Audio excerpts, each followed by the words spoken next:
ನವಕರ್ನಾಟಕ ನಿರ್ಮಾಣ ಆಂದೋಲನ ಜನರ ನಡುವೆ ಜನತಾ ಪ್ರಣಾಳಿಕೆಯ ಚರ್ಚೆಯನ್ನು ರಾಯಚೂರು ಜಿಲ್ಲೆಯ ಡಾಕ್ಟರ್ ಬಿಆರ್ ಅಂಬೇಡ್ಕರ್ ಅವರ ಪುತ್ಥಳಿಗೆ ಮಾಲಾರ್ಪಣೆ ಮಾಡುವ ಮೂಲಕ ದೀಪ ಬೆಳಗುವ ಮೂಲಕ ಕಾರ್ಯಕ್ರಮಕ್ಕೆ ಚಾಲನೆ ನೀಡಲಾಯಿತು. ಇದೇ ಸಂದರ್ಭದಲ್ಲಿ ರಿಪಬ್ಲಿಕನ್ ಪಾರ್ಟಿ ಆಫ್ ಇಂಡಿಯಾ ರಾಷ್ಟ್ರೀಯ ಅಧ್ಯಕ್ಷರು ಹಾಗೂ ದಲಿತ ಸಂಘರ್ಷ ಸಮಿತಿ ರಾಜ್ಯಾಧ್ಯಕ್ಷರಾದ ದಾದಾ ಸಾಹೇಬ್ ಡಾಕ್ಟರ್ ಎನ್ ಮೂರ್ತಿರವರು ಹಾಗೂ ರೈತ ಸಂಘದ ಅಧ್ಯಕ್ಷರಾದ ಕೋಡಿಹಳ್ಳಿ ಚಂದ್ರಶೇಖರ್ ಅವರು, ಕರ್ನಾಟಕ ಆರ್ಪಿಐ ರಾಜ್ಯಾಧ್ಯಕ್ಷರಾದ ಆರ್ ಮೋಹನ್ ರಾಜ್ ರವರು, ಜನತಾ ಪಕ್ಷ ಸಂಘಟನಾ ಕಾರ್ಯದರ್ಶಿಯಾದ ಪುಟ್ಟರಾಜುರವರು, ಆರ್ಪಿಐ ರಾಜ್ಯ ಪ್ರಧಾನ ಕಾರ್ಯದರ್ಶಿ ಬಸವರಾಜ್ ಸಾಸಲು ಮರಿರವರು, ರಾಯಚೂರ್ ಅಶೋಕ್ ರವರು, ದಾಸಂಸ ಜಿಲ್ಲಾಧ್ಯಕ್ಷರಾದ ನಂಜನಾದಿನ್ನಿರವರು, ರಾಜ್ಯ ರೈತ ಸಂಘ ಉಪಾಧ್ಯಕ್ಷರಾದ ಹನುಮಂತಪ್ಪ ರವರು, ಕೆಆರ್ಆರ್ಎಸ್ ಸಂಚಾಲಕರಾದ ದೇವಕಿ ನಾಯಕ್ ರವರು, ಆರ್ಪಿಐ ಉಪಾಧ್ಯಕ್ಷರಾದ ಬೈಲಹೊನ್ನಯ್ಯರವರು, ರಾಜ್ಯ ಸಂಚಾಲಕರಾದ ಉಮಾದೇವಿರವರು, ಆರ್ಪಿಐ ಜಿಲ್ಲಾಧ್ಯಕ್ಷರಾದ ಹುಲಿಗೆಪ್ಪ ಸೈದಾಪುರರವರು, ಎಐಬಿಎಸ್ಪಿ ಜಿಲ್ಲಾಧ್ಯಕ್ಷರಾದ ನರಸಪ್ಪರವರು, ದಾಸಂಸ ಎನ್ ಈರಣ್ಣರವರು ಈ ಕಾರ್ಯಕ್ರಮದಲ್ಲಿ ಪಾಲ್ಗೊಂಡರು.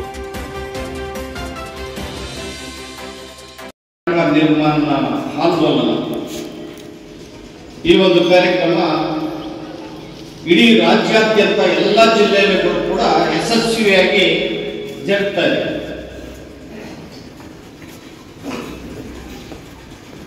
ನವ ಕರ್ನಾಟಕ ನಿರ್ಮಾಣ ಮಾಡಬೇಕು ಅಂತ ಹೇಳಿ ರೈತ ಸಂಘಟನೆಗಳು, ದಲಿತ ಸಂಘರ್ಷ ಸಮಿತಿಯ ಸಂಘಟನೆಗಳು, ಆರ್ಪಿಐ ಮತ್ತು ಆರ್ಪಿಐಬಿ, ಎಐಬಿಎಸ್ಪಿ ಮತ್ತು ಕನ್ನಡ ಸಂಘಟನೆಗಳು, ರಾಜಕೀಯ ಧುರೀಣರಾದ ಕೇಂದ್ರ ಮಾಜಿ ಸಚಿವರಾದ ಸನ್ಮಾನ್ಯ ಶ್ರೀ ಇಬ್ರಾಹಿಂ ಸಾಹೇಬರು, ಮಾಜಿ ಸಚಿವರಾದ ಲಲಿತ್ ನಾಯ್ಕರವರು, ಇನ್ನು ಅನೇಕ ಮುಖಂಡರು, ಸಂಘಟನೆಗಳು ಎಲ್ಲ ಒಟ್ಟಿಗೆ ಸೇರಿ ಹಲವಾರು ಸಭೆಗಳನ್ನು ಮಾಡಿ ಪ್ರತಿ ಜಿಲ್ಲೆಯಲ್ಲೂ ಕೂಡ ಜನರಿಗಾಗಿ ಜನತಾ ಪ್ರಣಾಳಿಕೆಯನ್ನ ಬಿಡುಗಡೆಗೊಳಿಸಬೇಕು. ಎಲ್ಲ ಜಿಲ್ಲೆಗಳಲ್ಲೂ ಕೂಡ ಕಾರ್ಯಕ್ರಮ ಮಾಡಬೇಕು ಅಂತ ಹೇಳಿ ಈಗಾಗಲೇ 10ಕ್ಕೂ ಹೆಚ್ಚು ಜಿಲ್ಲೆಗಳಲ್ಲಿ ಕಾರ್ಯಕ್ರಮ ಯಶಸ್ವಿಯಾಗಿ ಮಾಡಿದೆ. ಇಲ್ಲೂ ಕೂಡ ರಾಯಚೂರಿನಲ್ಲಿ ಈ ಒಂದು ಕಾರ್ಯಕ್ರಮವನ್ನು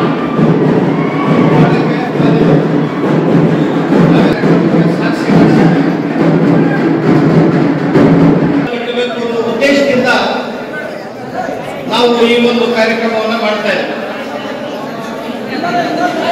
ಸ್ವಾತಂತ್ರ್ಯ ನಂತರ ರಾಜ್ಯದಲ್ಲಿ ಮತ್ತು ರಾಷ್ಟ್ರದಲ್ಲಿ ಯಾವುದೇ ಪರಿವರ್ತನೆ ಆಗಿಲ್ಲ.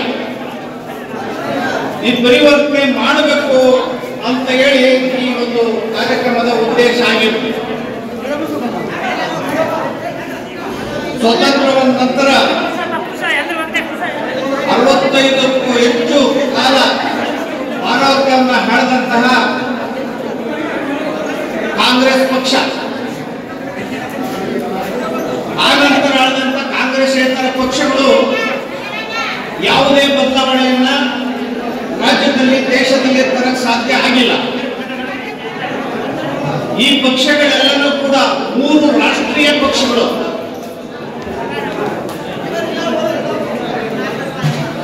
ತೀವ್ರ ಭ್ರಷ್ಟಾಚಾರ, ಕೋಮುವಾದ, ಸ್ವಜನ ಪಕ್ಷಪಾತ ಮತ್ತೆ ಲಂಚಗೊಳಿತನದಿಂದ ಇಡೀ ದೇಶವನ್ನ ಭ್ರಷ್ಟಾಚಾರದಲ್ಲಿ ಮುಳುಗಿಸಿದೆ. ಏನ್ ದೇಶವನ್ನು ಭ್ರಷ್ಟಾಚಾರದಲ್ಲಿ ಮುಳುಗಿಸಿ ಈ ದೇಶದಲ್ಲಿ ಬಡತನ, ತೀವ್ರ ಬಡತನ, ನಿರುದ್ಯೋಗ, ಅಸಮಾನತೆ, ಅಸ್ಪೃಶ್ಯತೆ, ಅಹಂಕಾರ ಮತ್ತು ಕಾನೂನು ಸುವ್ಯವಸ್ಥೆಯನ್ನು ಹದಗೆಡಿಸಿದೆ. ನಾವು ಈ ದೇಶದಲ್ಲಿ 2ನೇ ಸ್ವಾತಂತ್ರ್ಯಕ್ಕೋಸ್ಕರ ಹೋರಾಟವನ್ನು ಮಾಡಬೇಕಾಗಿದೆ. ದೇಶಕ್ಕೆ ಸ್ವಾತಂತ್ರ್ಯ ಬಂದಿದ್ದೇವಿಲ್ಲ, ಇನ್ನು ಅತಂತ್ರ ಸ್ಥಿತಿಯಲ್ಲಿ ಜನರ ಸಾಮಾನ್ಯರ ಬದುಕು, ರೈತರ ಬದುಕು, ದಲಿತರ ಬದುಕು, ಎಸ್ಸಿ SC OBCಗಳ ಬದುಕು ತೀವ್ರ ದುಸ್ತರ ಆಗಿದೆ. ಆದ್ದರಿಂದ ಯುವಕರು, ಕಾರ್ಮಿಕ ಸಂಘಟನೆಗಳು, ರೈತ ಸಂಘಟನೆಗಳು, ಕನ್ನಡ ಸಂಘಟನೆಗಳು, ಕೂಲಿ ಕಾರ್ಮಿಕ, ಆದಿವಾಸಿ ಹೋರಾಟಗಾರರು ಮತ್ತು ಜನರು ಜಾಗೃತರಾಗಬೇಕಾಗಿದೆ.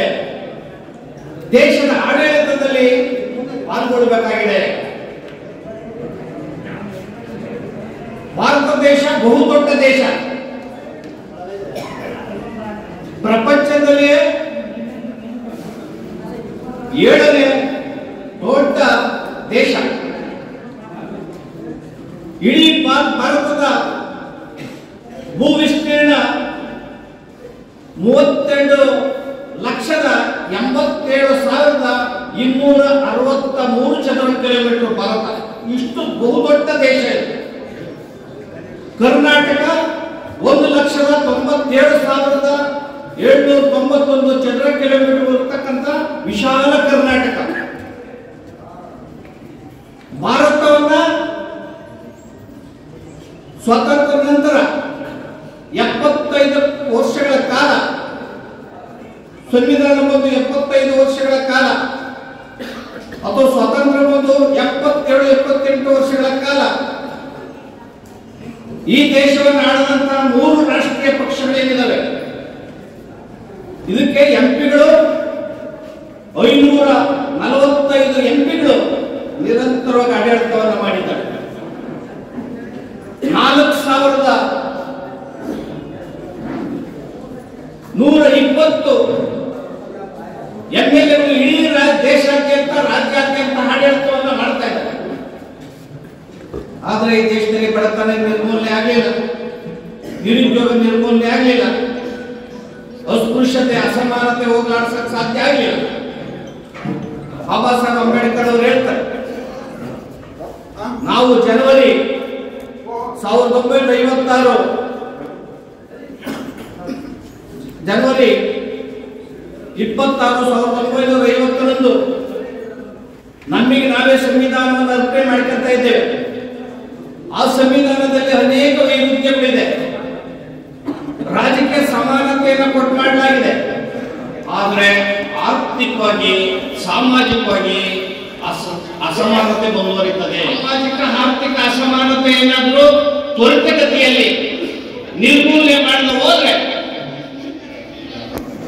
ಅಸಮಾನತೆಗೆ ಸಿಕ್ಕಂತ ಜನ ಈ ಪ್ರಜಾಪ್ರಭುತ್ವವನ್ನು ಧ್ವಂಸ ಮಾಡ್ತಾರೆ ಅನ್ನೋ ಎಚ್ಚರಿಕೆ ಬಾಬಾ ಸಾಹೇಬ್ ಕೊಟ್ಟಿದ್ರು. ಇವತ್ತು ಕೂಡ ಅಸಮಾನತೆ ನಿವಾರಣೆ ಆಗಿಲ್ಲ, ಬಡತನ ನಿರ್ವಹಣೆ ಆಗಿಲ್ಲ. ಅದೇ ಬಡತನ, ಅದೇ ಅಸಮಾನತೆ, ರಾಜಕಾರಣಗಳು ತೀವ್ರ ಕೋಮುವಾದ, ಜಾತಿವಾದ, ಮೂಲಭೂತವಾದ, ಸ್ವಜನ ಪಕ್ಷಪಾತ, ಭ್ರಷ್ಟಾಚಾರದಿಂದ ಈ ದೇಶ ಕಲ್ಲಳಿಸಿದೆ. ಫ್ಯಾಸಿಸ್ಟ್ವಾದಿಗಳು,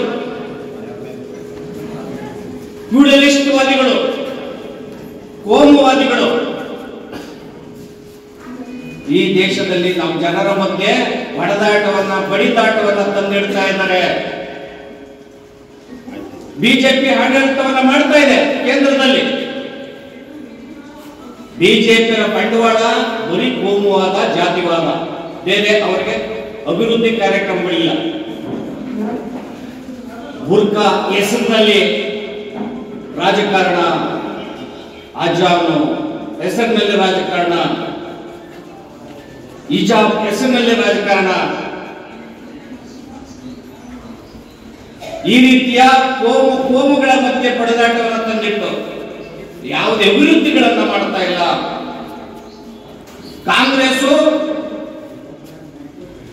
ಮೃದು ಕೋಮುವಾದ್ರೆ ಬಿಜೆಪಿ ನೇರ ಕೋಮುವಾದಿಯಾಗಿದೆ.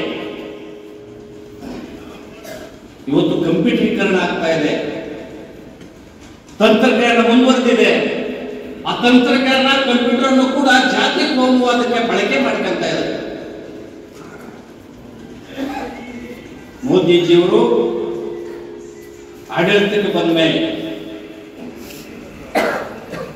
ಜರ್ಮನಿಯಲ್ಲಿ ಹಿಟ್ಲರ್ ಏನು ಆಡಳಿತವನ್ನು ಮಾಡ್ತಾ ಇದ್ದಾರೆ, ಇಟಲಿಯಲ್ಲಿ ಕೋಮಿನಿ ಸರ್ವಾಧಿಕಾರವನ್ನು ಆಡಳಿತ ಮಾಡ್ತಾ ಇದ್ದ. ಆ ಸರ್ವಾಧಿಕಾರ ಫ್ಯೂಡಲಿಸ್ಟ್ವಾದ ಇವತ್ತು ತೀವ್ರ ಆಗಿದೆ. ಬಿಜೆಪಿ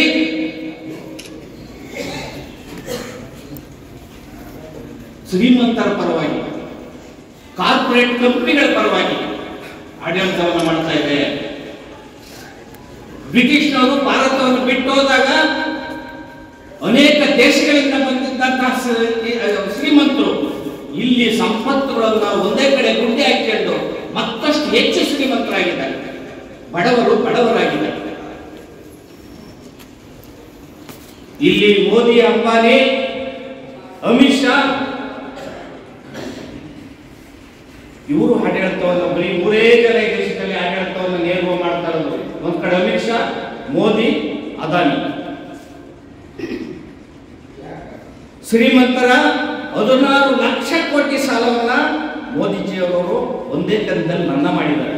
ವಿವಿಧ ಬ್ಯಾಂಕ್ಗಳಲ್ಲಿ, ರಾಷ್ಟ್ರೀಯ ಬ್ಯಾಂಕ್ಗಳಲ್ಲಿ ಸಾಲ ಪಡೆದಂತ ಕಾರ್ಪೊರೇಟ್ ಕಂಪನಿಗಳ ಸಾಲವನ್ನ 16 ಲಕ್ಷ ಕೋಟಿ ಸಾಲವನ್ನ ಬಿಜೆಪಿ ಸರ್ಕಾರ ಮನ್ನಾ ಮಾಡಿದೆ. ರೈತರ ಸಾಲವನ್ನ ಮನ್ನಾ ಮಾಡಿಲ್ಲ, ಕೂಲಿ ಕಾರ್ಮಿಕರ ಸಾಲವನ್ನ ಮನ್ನಾ ಮಾಡಿಲ್ಲ, SC ST ಧಾರ್ಮಿಕ ಅಲ್ಪಸಂಖ್ಯಾತರ ಸಾಲವನ್ನ ಮನ್ನಾ ಮಾಡಿಲ್ಲ. 2014ರಿಂದ 2022ರವರೆಗೆ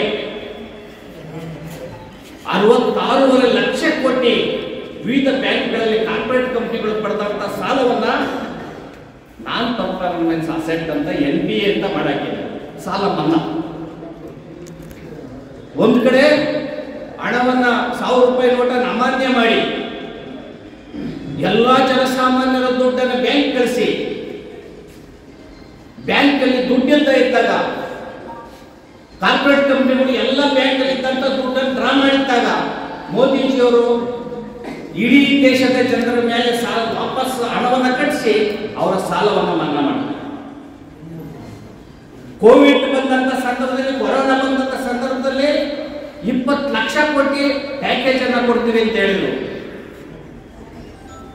ಅದು ಬರೀ ಕಂಪನಿಗಳಿಗೆ ಕೊಟ್ಟು ನಿಮ್ಗೆಲ್ಲ. ಈ ಬಡತನವನ್ನು ಉಳಿಸುವಂತ ಕೆಲಸವನ್ನ, ರೈತರನ್ನ ದುಡಿಮೆ ಹೆಚ್ಚಿಸುವಂತ ಕೆಲಸವನ್ನ, ಬಡವರನ್ನ ಬಡವರಾಗುವಂತ ಕೆಲಸವನ್ನ, ಬಡತನವನ್ನ ಶಾಶ್ವತ ಮಾಡುವಂತ ಕೆಲಸವನ್ನ ರಾಜಕೀಯ ಪಕ್ಷಗಳು ಮಾಡ್ಕೊಂಡು ಬಂದಿದ್ದಾವೆ. ಕೊರೋನಾ ಬಂದು ಬೀದಿಯಲ್ಲಿ ಲಕ್ಷಾಂತರ ಜನ ಸಾಯ್ತಾ ಇದ್ರೆ, ವಸೂಲಿಗ್ತಾ ಇದ್ರೆ ಜಾಗಟೆ ಹೊಡೀರಿ, ಮೇಣದ ಬತ್ತಿ ಅಂತ ಹಾಸ್ಯಾಸ್ಪದ ಹೇಳಿಕೆನೆ ದೇಶದ ಪ್ರಧಾನಿ ಕೊಡ್ತಾರೆ ಅಂತಂದ್ರೆ ನಾವು ಯೋಚನೆಯನ್ನ ಮಾಡಬೇಕಾಗಿದೆ. ಅದಕ್ಕೆ ಶಿಕ್ಷಿತರಾಗಬೇಕಾಗಿದೆ, ಸಂಘಟಿತರಾಗಬೇಕಾಗಿದೆ. ಈ ದೇಶದಲ್ಲಿ ಕೂಲಿ ಕಾರ್ಮಿಕರು, ರೈತರು, ಆದಿವಾಸಿಗಳು, SC ST OBC ಧಾರ್ಮಿಕ ಅಲ್ಪಸಂಖ್ಯಾತರು ಒಂದು ಸಶಕ್ತ ಸಂಘಟನೆ ಆಗಬೇಕಾಗಿದೆ. ಈ ದೇಶದಲ್ಲಿ ದಮನಿತರು ಅಂದ್ರೆ ಬರೀ SCಗಳಲ್ಲ, 6,000 ಜಾತಿಗಳು ದಮನಿತರು, 6,000 ಜಾತಿಗಳು ಬಡವರು, 6,000 ಜಾತಿಗಳು ಅತ್ಯಂತ ದುಡಿಮೆಗೆ ಹಂಚಿಕೊಂಡಿರುವಂತ ಶ್ರಮಜೀವಿಗಳು. 6,000 ಜಾತಿಗಳು ಯಾವುವು ಅನ್ನೋದನ್ನು ನೀವು ಯೋಚನೆ ಮಾಡಬೇಕಾಗಿದೆ. ದೇಶದಲ್ಲಿ, ಭಾರತದಲ್ಲಿ 1,600 ಪರಿಶಿಷ್ಟ ಜಾತಿಗಳಿದ್ದಾವೆ, 1,000 ಪರಿಶಿಷ್ಟ ಪಂಗಡಗಳಿದ್ದಾವೆ. ಮಂಡಲ್ ಆಯೋಗದ ಪ್ರಕಾರ OBCಗಳು, ಹಿಂದುಳಿದವರು 3,763 ಜಾತಿಗಳಿದ್ದಾವೆ. ಇವೆಲ್ಲ ಸೇರಿಸಿದ್ರೆ 6,000 ಜಾತಿಗಳಿಗೂ ಹೆಚ್ಚಾಗ್ತದೆ. ಈ ಎಲ್ಲ 6,000 ಜಾತಿಗಳು ದಮನಿತ ಜಾತಿಗಳು. ಇವರು ಎಲ್ಲ ಜಾತಿಗಳು ಒಂದಾಗಬೇಕಾಗಿದೆ. ಇವತ್ತು ಎಲ್ಲ ಜಾತಿಗಳು ಒಟ್ಟಿಗೆ ಸೇರೋದಕ್ಕೆ ಬಿಡ್ತಾ ಇಲ್ಲ, ಒಗ್ಗಟ್ಟಾಗೋದಕ್ಕೆ ಬಿಡ್ತಾ ಇಲ್ಲ. ಈ ದೇಶದ ಮೇಲೆ, ನಿಮ್ಮ ತಲೆಗಳ ಮೇಲೆ ಇವತ್ತಿಗೆ 200 ಲಕ್ಷದ 1,000 ಕೋಟಿ ಸಾಲ ಇದೆ. ಸಿದ್ದರಾಮಯ್ಯನವರೇ ನಿನ್ನೆ ಹೇಳ್ತಾರೆ 200 ಲಕ್ಷದ 1,000 ಕೋಟಿ ಸಾಲ ಇದೆ. ಮೋದಿಜಿ ಒಬ್ಬರೇನೆ 3ಕ್ಕೂ ಹೆಚ್ಚು ಲಕ್ಷ ಕೋಟಿ ಸಾಲ ಮಾಡಿದ್ದಾರೆ. ಇವರು ಸಾಲ ಮಾಡ್ತಾರೆ ಸಿದ್ದರಾಮಯ್ಯನವರು, ಇವರೇ ಕಡಿಮೆ ಇಲ್ಲ. ಇಲ್ಲಿ ರಾಜ್ಯದಲ್ಲಿ 7,65,000 ಕೋಟಿ ಸಾಲ ಇದೆ ಇಡೀ ರಾಜ್ಯದಲ್ಲಿ. ಸಿದ್ದರಾಮಯ್ಯವರು ಕಳೆದ ಬಾರಿ ಬಜೆಟ್ ನಲ್ಲಿ 1,10,000 ಕೋಟಿ ಸಾಲವನ್ನು ಮಾಡಿದ್ದಾರೆ.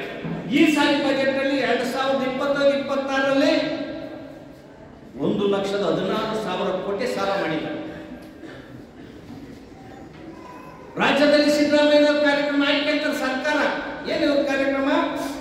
5 ಗ್ಯಾರಂಟಿಗಳನ್ನು ಕೊಡ್ತೀವಿ. ಮಹಿಳೆಯರಿಗೆ ಫ್ರೀ ಬಸ್ ಕೊಡ್ತೀವಿ, ಸ್ಟೈಪಂಡ್ ಕೊಡ್ತೀವಿ, 2,000 ಖಾತೆಗೆ ಹಾಕ್ತೀವಿ, ಅಕ್ಕಿ ಕೊಡ್ತೀವಿ ಅಂತ. ಈ ದುಡ್ಡೆಲ್ಲ ಯಾರ್ದು ಅನ್ನೋದನ್ನ ನೀವು ಯೋಚನೆ ಮಾಡಬೇಕು.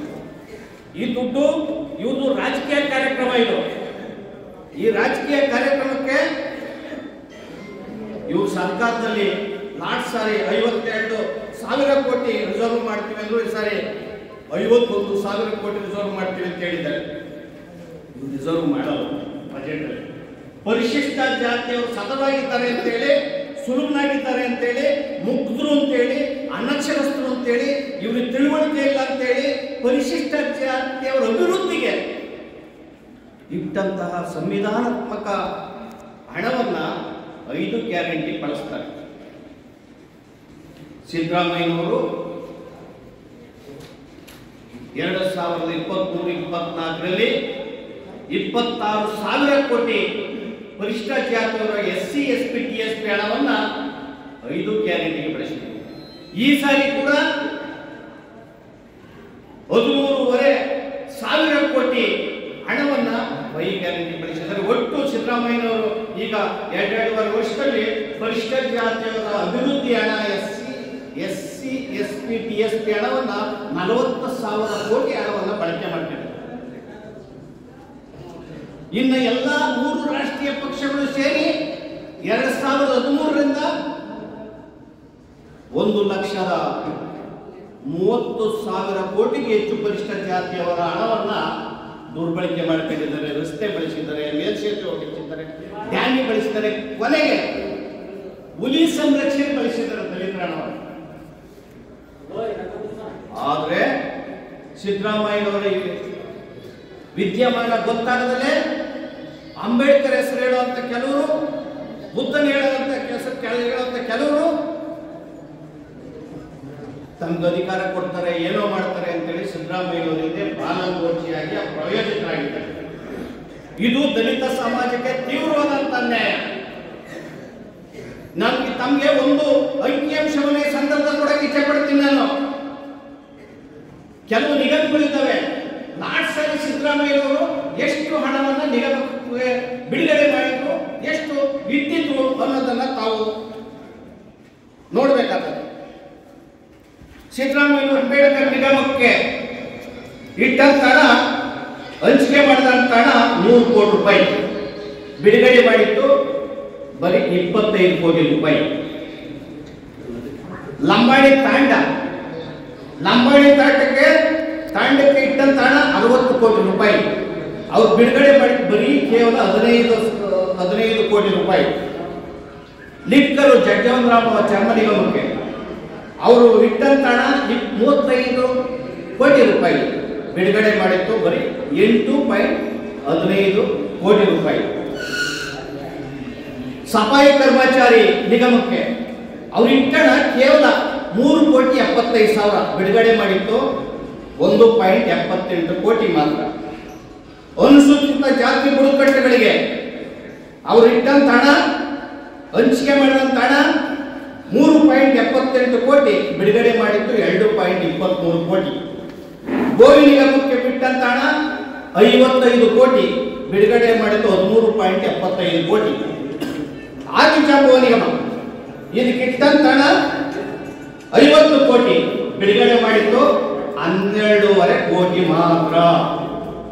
ಅಂದ್ರೆ ಬಿಡುಗಡೆ ಮಾಡಿದ ಹಣ ಇದೆಲ್ಲ ಇದು ಆ ನಿಗಮದ ವೆಹಿಕಲ್ಲು, ಸಂಬಳ, ಸಾರಿಗೆ ಎಲ್ಲ ಸೇರಿ ಇದು ಬಿಡುಗಡೆ ಮಾಡಿದಂತ ಹಣ. ಒಂದು ಹೋಲ್ ಕೊಟ್ಟಿಲ್ಲ, ಒಂದು ಮನೆ ಕೊಟ್ಟಿಲ್ಲ, 1 ಎಕರೆ ಜಮೀನು ಕೊಟ್ಟಿಲ್ಲ, ಏನು ಕೂಡ ಸಿದ್ದರಾಮಯ್ಯನವರು ಮಾಡಿಲ್ಲ. ನಾನು ಸಾಮಾಜಿಕ ನ್ಯಾಯದ ಅಧಿಕಾರ, ಅಹಿಂದ ನಾಯಕ ಅಂತ ಹೇಳ್ಕೊಳ್ಳುವಂತ ಸಿದ್ದರಾಮಯ್ಯ ಏನಿದ್ದಾರೆ, ಇವರ ಬಣ್ಣ ಈ ರೀತಿ ಇದೆ. ಡೋಂಗಿ ಸಮಾಜವಾದಿಗಳು, ಅತ್ಯಂತ ಪೀಡಲಿಸ್ಟು,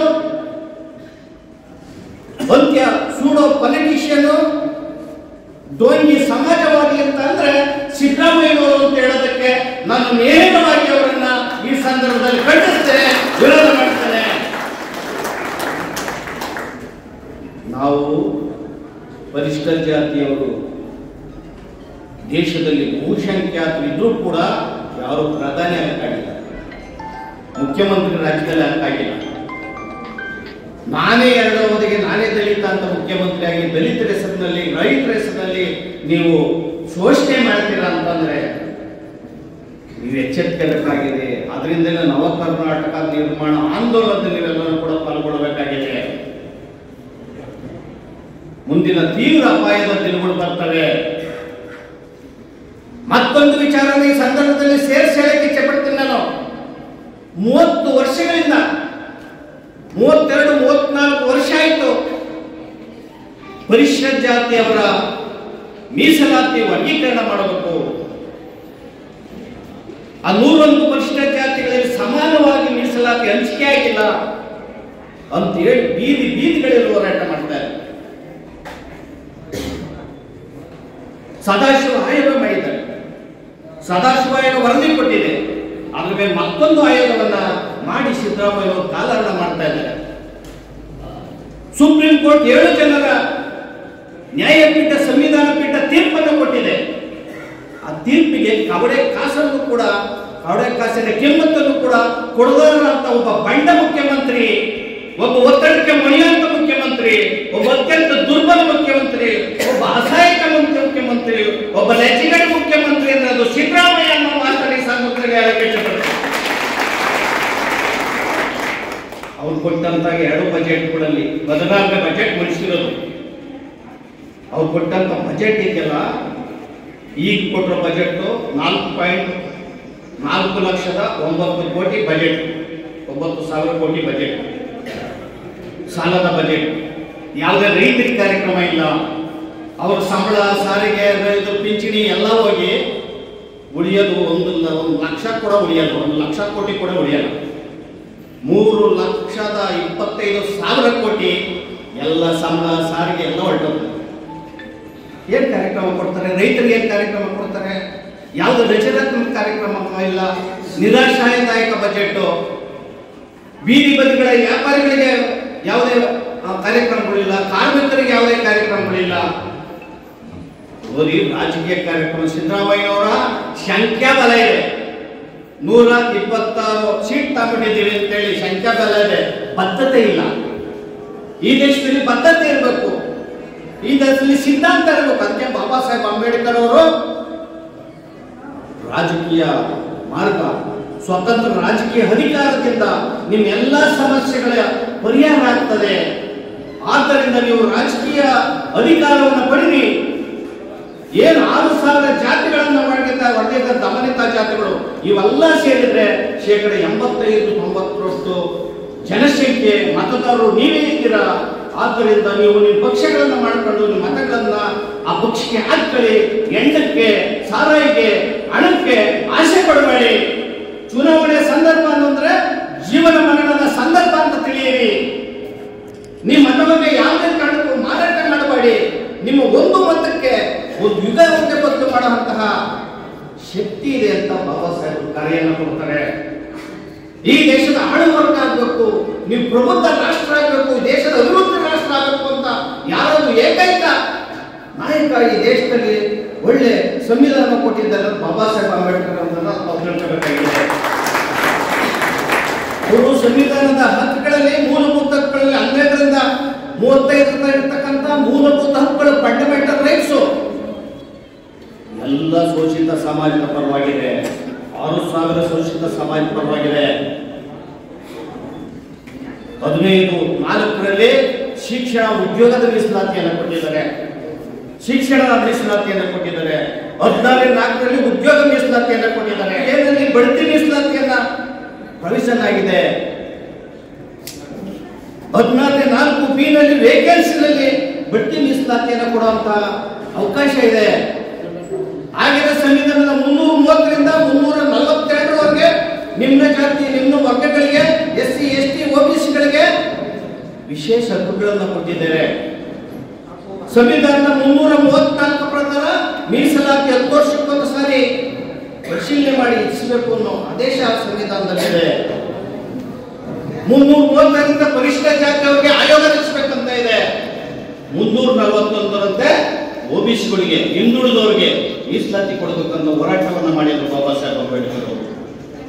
ಇವತ್ತು ಮಂಡಲ ಆಯೋಗವನ್ನ ಮಾಡಿದ್ದಾರೆ. ಮಂಡಲ ಆಯೋಗ ಆಗಿ ವಿ.ಪಿ. ಸಿಂಗ್ ಗವರ್ಮೆಂಟ್ 1999ರಲ್ಲಿ ಆಯೋಗವನ್ನ ಮಾಡಿದ್ರು. ಆದ್ರೆ ಹಿಂದುಳಿದವರಿಗೆ ಕೊಟ್ಟಿರುವಂತ ಮೀಸಲಾತಿ ಸಿಕ್ಕಿರೋದು 6%. ಇನ್ನು 21% ಉದ್ಯೋಗ ಸಿಗಲೇ ಇಲ್ಲ. ಒಕ್ಕಲಿಗ ಸಮಾಜಕ್ಕೆ, ಕುರುಬ ಸಮಾಜಕ್ಕೆ, ಇನ್ನು ಬೇರೆ ಬೇರೆ ಸಮಾಜಕ್ಕೆ 21% ಸಿಕ್ಕಿಲ್ಲ. ಇಲ್ಲಿ 32% ಚಿನ್ನಪ್ಪ ರೆಡ್ಡಿ ಆಯೋಗದ ಪ್ರಕಾರ ಮೀಸಲಾತಿಯನ್ನು ಕೊಟ್ಟಿದ್ದಾರೆ. ಆದ್ರೆ 6-7% ಕೂಡ ಉದ್ಯೋಗಗಳು ಸಿಕ್ಕಿಲ್ಲ, ಶಿಕ್ಷಣ ಸಿಕ್ಕಿಲ್ಲ. ನೀಟನ್ನು ಮಾಡಿದ್ದಾರೆ ಕೇಂದ್ರದಲ್ಲಿ. ನೀಟನ್ನು ಮಾಡಿದ್ರಿಂದ ಅಲ್ಲಿರ್ತಕ್ಕಂಥ ಉತ್ತರದವರಿಗೆ ಸೀಟೋತ್ತವೆಯನ್ನ ಹಳ್ಳಿಲಿರ್ತಕ್ಕಂಥ ರೈತರ ಮಕ್ಕಳು, ಡಾಕ್ಟರ್, ಇಂಜಿನಿಯರ್, ಐಎಎಫ್ ಅಲ್ಲಿ ನೀವು ಮುಂದೆ ಬರಕ್ಕಾಗಲ್ಲ, ನಿಮ್ಮ ಮಕ್ಕಳನ್ನ ಓದಿಸಕ್ಕಾಗಲ್ಲ. ಇಡೀ ಭಾರತನೇ ಬೇರೆಯಾಗಿದೆ.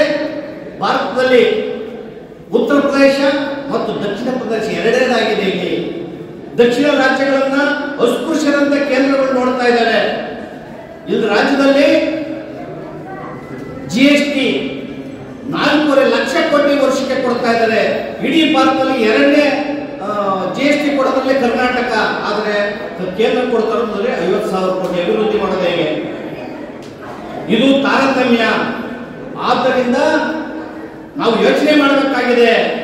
ಇಲ್ಲಿ 2 ಭಾರತಗಳಿವೆ ಭಾರತದಲ್ಲಿ. ಒಂದು ಶೋಷಣೆ ಮಾಡುವಂತ ಭಾರತ, ಇನ್ನು ಶೋಷಣೆ ಮಾಡಿಸ್ಕೊಳ್ಳುವಂತ ಭಾರತ. ಆದ್ದರಿಂದ ನಾವೇನೋ ಎಚ್ಚೆತ್ತಂತ ಹೋದ್ರೆ ಈ ದೇಶದಲ್ಲಿ ತಕ್ಕ ಬೆಲೆಯನ್ನು ತೆರಬೇಕಾಗ್ತದೆ. ಮತ್ತಷ್ಟು ದಿನ ನಾವು ಶೋಷಣೆಯಲ್ಲಿ, ಅಸಮಾನತೆಯಲ್ಲಿ ಉಳಿಬೇಕಾಗ್ತದೆ. ಆ ಕಾರಣದ ರೈತರು, ಬಡವರು ಎಲ್ಲ ಜಾತಿ, ಮತ, ಧರ್ಮಗಳನ್ನ ಮರೆತು ನಮ್ಮ ವೇದಿಕೆಯಲ್ಲಿ ಎಲ್ಲರೂ ಕೂಡ ಒಟ್ಟಾಗಬೇಕು, ಒಂದಾಗಬೇಕು.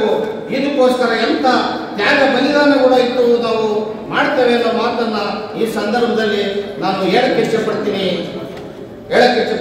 ಆ ಕಾರಣದಿಂದ ಹೋರಾಟಗಾರರು ಎಚ್ಚೆತ್ತಬೇಕಾಗಿದೆ, ದಲಿತ ಸಂಘಟನೆಗಳು ಎಚ್ಚೆತ್ತಬೇಕಾಗಿದೆ, ಹಿಂದುಳಿದ ಸಂಘಟನೆಗಳು ಎಚ್ಚೆತ್ತಬೇಕಾಗಿದೆ. ಎಲ್ಲರೂ ಕೂಡ ಬಡಿದಾಟವನ್ನ ಕಡಿಮೆ ಮಾಡ್ಕೋಬೇಕಾಗಿದೆ. ಬಾಬಾ ಸಾಹೇಬರ ಅಂಧವಿಮಾನವನ್ನ ಬಿಡಬೇಕಾಗಿದೆ. ಬಾಬಾ ಸಾಹೇಬರು ಹೇಳಿದಂತ ಮಾರ್ಗದಲ್ಲಿ ನಾವೆಲ್ಲರೂ ಹೋಗಬೇಕು. ಬಾಬಾ ಸಾಹೇಬರ ಮಾರ್ಗದಲ್ಲಿ ಹೋಗೋದೇನೆ ಅಂಬೇಡ್ಕರ್ ಮಾರ್ಗ. ಅದು ಅಧಿಕಾರದಲ್ಲಿ ಪಾಲ್ಗೊಳ್ಳುವಂತಹ ಮಾರ್ಗ. ಆ ಕಾರಣದಿಂದ ನಾವೆಲ್ಲರೂ ಕೂಡ ಒಟ್ಟಾಗಿ ಈ ನವ ಕರ್ನಾಟಕ ನಿರ್ಮಾಣ ಆಂದೋಲನದಲ್ಲಿ ರೈತ ಸಂಘಟನೆಯ ಧುರೀಣರು, ನಾಯಕರಾದಂತಹ ಕೋಡಿಹಳ್ಳಿ ಚಂದ್ರಶೇಖರ್ ಅವರ ನೇತೃತ್ವದಲ್ಲಿ ನಾವೆಲ್ಲರೂ ಕೂಡ ಒಂದಾಗಿ 2028ಕ್ಕೆ ನಾವು ನಮ್ಮನ್ನು ಬಿಟ್ಟು ಯಾರು ಕೂಡ ಸರ್ಕಾರವನ್ನು ರಚಿಸಕ್ಕೆ ಸಾಧ್ಯ ಇಲ್ಲ ಅನ್ನೋ ಮಾತನ್ನು ನಿಮ್ಮ ಮನೆಗೆ ಹೇಳಕ್ಕೆ ಇಷ್ಟಪಡ್ತೀನಿ. ನಾನು ಸರ್ಕಾರ ರಚಿಸ್ತೇವೆ. ನಾವು ಸರ್ಕಾರ ರಚಿಸಿದ್ರೆ ಎಲ್ಲ ವೃದ್ಧರಿಗೂ ವಿಶ್ರಾಂತಿ ವೇತನವನ್ನು ಕೊಡ್ತೇವೆ ಪಕ್ಷದಿಂದ. ಎಲ್ಲ ವಿಧಾನ ಪರಿಷತ್ ಅಂತ ರದ್ದು ಮಾಡ್ತೇವೆ ಅನ್ನೋ ಮಾತನ್ನು ಸಂದರ್ಭದಲ್ಲಿ ಹೇಳಕ್ಕೆ ಇಷ್ಟಪಡ್ತೀನಿ. ಜೊತೆಗೆ ಕಡ್ಡಾಯ ಮತದಾನ ಪದ್ಧತಿಯನ್ನು ಜಾರಿಗೆ ತರ್ತೀವಿ. ಯಾರು ಶ್ರೀಮಂತರು ಓಟನ್ನು ಹಾಕ್ತಾ ಇರಲಿಲ್ಲ ಅವರು ದೇಶದ್ರೋಹಿಗಳು ಅಂತ ಘೋಷಣೆಯನ್ನ ಮಾಡ್ತೇವೆ. ಹಾಗೆ ಭ್ರಷ್ಟಾಚಾರ ನಿರ್ಮೂಲನೆ ಮಾಡುವಂತಹ ಕಾನೂನನ್ನ ಜಾರಿಗೆ ತರ್ತೇವೆ. ಆಗಲೇ ಕೃಷಿಯಲ್ಲಿರ್ತಕ್ಕಂಥ ಕೃಷಿಯ ಎಲ್ಲಾ ಸಾಲವನ್ನ, ಟ್ರಾಕ್ಟರ್, ಟಿಲ್ಲರು, ಏನೇನು ರೈತರು ಸಾಲ ತಗೊಂಡಿದ್ದಾರೆ ಎಲ್ಲಾ ಸಾಲವನ್ನ ನಾವು ಮನ್ನಾ ಮಾಡ್ತೇವೆ. ನಾವು 2028ಕ್ಕೆ ಸರ್ಕಾರ ನಾನು ಮಾತನಾಡ್ತೇನೆ.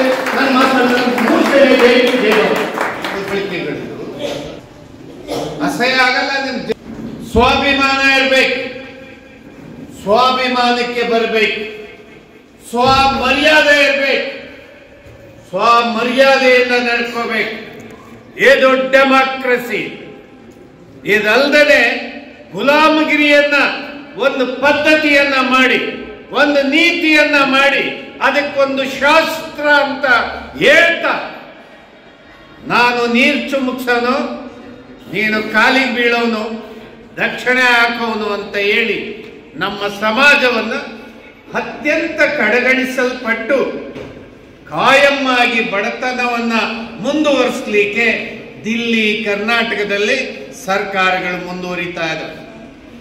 ಅವರು ಇದನ್ನ ಯಾವುದನ್ನು ಬದಲಾವಣೆ ಮಾಡೋರಲ್ಲ ಬಂಧುಗಳೇ. ಯಾವುದನ್ನು ಬದಲಾವಣೆ ತರ್ತಕ್ಕಂಥ ಇವ್ರು ಯಾರೂ ಅಲ್ಲ. ಹಂಗನ್ಸಿದೆಯಾ ನಿಮ್ಗೆ ಇವರಿಂದ ಬದಲಾವಣೆ ಆಗುತ್ತೆ ಅಂತ?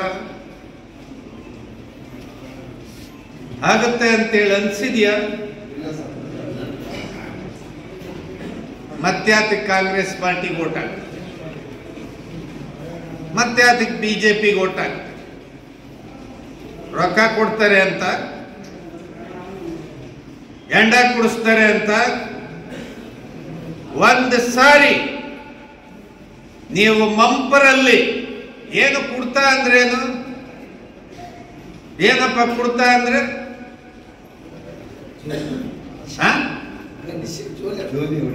ಜೋಲಿ ಹೊಡಿಯೋದು ಅಷ್ಟೇ. ಜೋಲಿ ಹೊಡೆದ್ರೆ ತಲೆ ಕೆಟ್ಟೋಗುತ್ತಾ? ಏನೋ ದುಡಿಯೋ ಜನ ಒಂದಿಷ್ಟು ಚಂದಾಗಿ ನಿದ್ದೆ ಬರಲಪ್ಪ, ಒಂಚೂರು ಬಾಡ್ ತಿಂದ್ಬಿಟ್ಟು ಮನಿಕೊಂಡ್ಬಿಟ್ರೆ ಬೆಳಕರಿಯವರೆಗೆ ಚಂದಾಗಿ ನಿದ್ದೆ ಬರಲಿ, ಮತ್ತೆ ಬೆಳಿಗ್ಗೆ ಎದ್ದಂಗೆ ಕೆಲಸ ಮಾಡ್ಬೇಕಂತೇಳಿ ರೂಢಿ ಮಾಡ್ಕೊಂಡ್ಬಿಟ್ಟಿದ್ದೀರಿ. ಇದನ್ನು ಈ ರೂಢಿ ಕೆಟ್ಟ ರೂಢಿ ಇರ್ಬೇಕಾ ಬೇಡವಾ? ಕೆಟ್ಟದ್ದು ಇರ್ಬೇಕೋ ಬೇಡಪ್ಪ? ನಮ್ಮ ಹೆಣ್ಮಕ್ಳನ್ನ ಕೇಳೋಣ, ಅವ್ರು ಇರ್ಬೇಕು ಅಂತಾರೋ ಬೇಡ ಅಂತಾರ? ಏನ್ ತಾಯಿ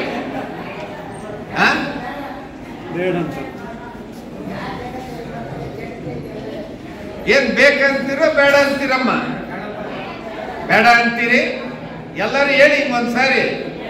ಬೇಡ ಅಂತೀರಿ? ಆಯ್ತು. ಅಲ್ಲ ರೀ, ನಿಮಗೆ ಎಂಡ ಕುಡಿಸೋದನ್ನ ಚಂದಾಗಿ ತಳಮಟ್ಟಕ್ಕೆ ಕಳಿಸಿ, ಇವನು ಹೈಸ್ಕೂಲ್ಗೆ ಹೋಗೋ ಹುಡುಗ, ಇವನು PUC ಹೋಗೋ ಹುಡುಗ, ಈಕೆ ಮಹಿಳೆ, ಯಾವುದನ್ನೂ ವ್ಯತ್ಯಾಸ ಇಲ್ಲಂಗೆ ಹಳ್ಳಿಗಳಲ್ಲಿ ಮನೆಗೆ ಈಗ 2-3 ಚುನಾವಣೆ ಹಿಂದೆ ಮನೆಗೆ ಬಾಟ್ಲಿಗಳನ್ನ ಹಂಚಿದ್ರು. ನಮ್ಮೂರಲ್ಲಿ ಅವ್ರ ಬಾಗಿಲು ತೆಗೆದಿದ್ರೆ ಕಿಟಕಿ ಒಳಗಡೆ ಹಾಕೋದು ಬಾಟ್ಲಿನ. ಇಂಥ ಈನ ಕೃತ್ಯಗಳನ್ನ ಮಾಡಿ ಕುಡಿದೇ ಇದ್ದಂತ ಜನರು ಪುಕ್ಸಟ್ಟೆ ಸಿಕ್ಕಿದೆಯಲ್ಲ, ಒಂದ್ಸಾರಿ ಸುಮ್ಮನೆ ಕುಡಿದು ಅದ್ ಹೆಂಗೆ ಜಂಪ್ ಹೊಡಿಯುತ್ತೆ ನೋಡ್ಬೇಕಂತ ಹೇಳಿ ರೂಢಿಗೆ ಪ್ರಾರಂಭ ಮಾಡಿದವರು ಇವತ್ತು ಪೂರ್ತಿ ಜೋಲಿ ಹೊಡಿಯಂಗಾಗಿದೆ. ಈ ಕಡೆ ಬಿಡಂಗಿಲ್ಲ, ಈ ಕಡೆ ಕಟ್ಗಳಂಗಿಲ್ಲ. ಈ ಪರಿಸ್ಥಿತಿಗೆ ಇವತ್ತು ನಮ್ಮ ಕೈಗೆ ಮದ್ಯವನ್ನ ಅಭ್ಯಾಸ ಮಾಡಿಸಿ, ಇವತ್ತ ಮದ್ಯದ ಬೆಲೆಯನ್ನ ಜಾಸ್ತಿ ಮಾಡಿಸಿ, ಇದೇ ಸಂತತಿಗಳು, ಈ ಕಾಂಗ್ರೆಸ್, ಬಿಜೆಪಿ, JDS ಇವ್ರು ಯಾರು ಬೇರೆ ಅಲ್ಲ, ಒಂದೇ ಸಂತತಿ. ಇವ್ರು ಇವತ್ತು ಸಿದ್ದರಾಮಯ್ಯ 40,000 ಕೋಟಿ ಬರಬೇಕು ಅಂತ ಹೇಳಿ ನೀವು ಬಾಬತ್ ಮೇಲೆ ತೆರಿಗೆ ಹಾಕಿ ವಸೂಲಿ ಮಾಡಕ್ ಹೊರಟಿದ್ದೀರಲ್ಲ, ಸರಿನಾ? ಸರಿಯೇನಪ್ಪ? ಇವತ್ತು ನೋಡಿ, ಈಗ ಪದ್ಧತಿಗಳನ್ನ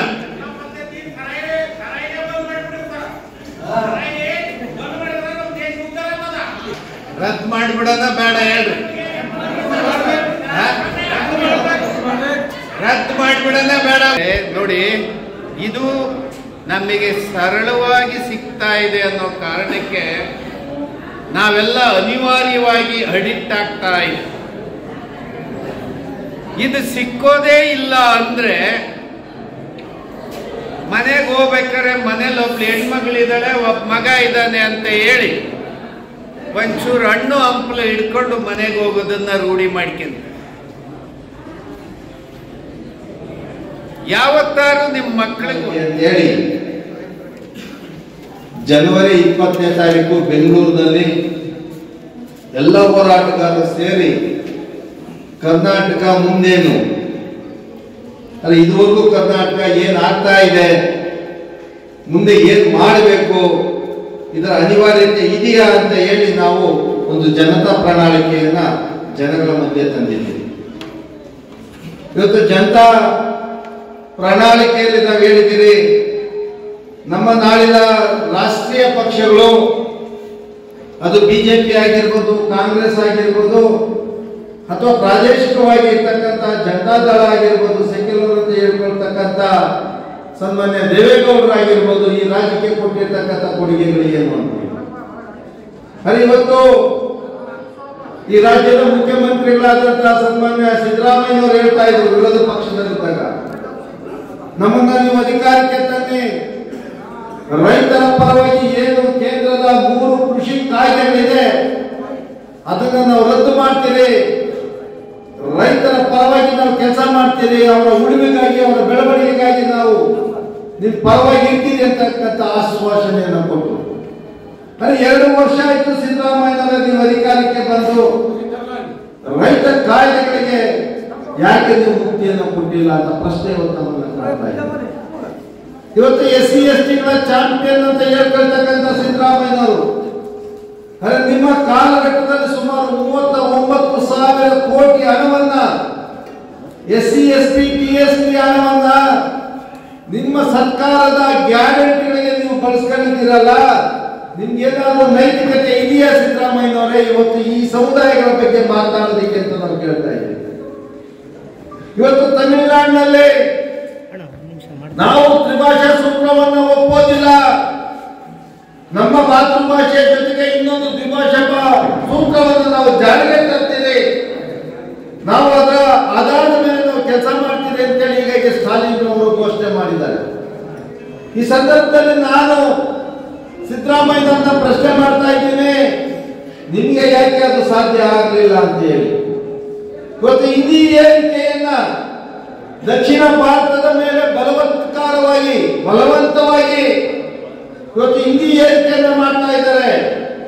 ನೀವು ಕಡ್ಡಾಯವಾಗಿ ಹಿಂದಿಯನ್ನ ಕಲಿಬೇಕು, ಕಡ್ಡಾಯವಾಗಿ ಹೊಸ ಶಿಕ್ಷಣ ಪದ್ಧತಿಯನ್ನು ನೀವು ಒಪ್ಕೊಳ್ಬೇಕು. 2020ರ ಶಿಕ್ಷಣ ನೀತಿ ಏನು NEP ಇದೆ, ಈ NEPಯನ್ನು ನೀವು ಕಡ್ಡಾಯವಾಗಿ ಒಪ್ಕೊಳ್ಬೇಕು, ಇಲ್ಲದೆ ಹೋದರೆ ಕೇಂದ್ರದ ನಿಮ್ಗೆ ಏನು ಅನುದಾನವನ್ನ ಕೊಡ್ತೀನಿ ನಾವು ಕೊಡೋದಿಲ್ಲ ಅಂತ ಹೇಳ್ತಾ ಇದ್ದಾರೆ. ಈ ದೇಶ ಮತ್ತು ರಾಜ್ಯದಲ್ಲಿ 45ಕ್ಕಿಂತ ಬಡತನ ಇನ್ನು ಮೇಲೆ ಬಂದಿಲ್ಲ, ಬಡತನದಲ್ಲೇ ಇದ್ದೇವೆ. ಈ ಬಡತನ ಕಾರಣ ಯಾರು ಅನ್ನೋದನ್ನು ನಾವು ಚಿಂತನೆ ಮಾಡಿದಾಗ ನಮ್ಮಲ್ಲಿ ನಾವೇ ಬಡತನಕ್ಕೆ ಕಾರಣರಾಗಿದ್ದೇವೆ.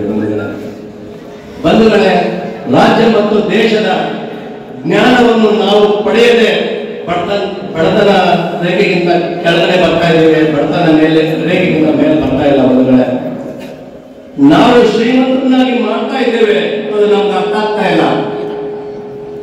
ನಮ್ಮನ್ನ ನಿಮ್ಮ ಸೇವೆ ಮಾಡ್ತೀವಿ ಅಂತ ಬರ್ತಾರೆ, ಆದ್ರೆ ನಾವು ಆ ಸೇವೆ ಮಾಡಕ್ ಬರೋರ್ನ ನಾವು ತಲೆ ಮೇಲೆ ಎತ್ತಿ ಕರಗದ ರೀತಿಯಲ್ಲಿ ಮೆರವಣಿಗೆ ಮಾಡ್ತಾ ಇದ್ದೇವೆ. ಬಂಧುಗಳೇ, ಅದು ನಮ್ಗೆ ಅರ್ಥ ಆಗ್ತಾ ಇಲ್ಲ. ಬಂಧುಗಳೇ, ನಾವು ಬಡತನ ಬೇಕು ಅಂತ ನಾವು ಕೇಳಿದ್ವಾ? ನಿರುದ್ಯೋಗ ಬೇಕು ಅಂತ ನಾವು ಕೇಳಿದ್ವಾ?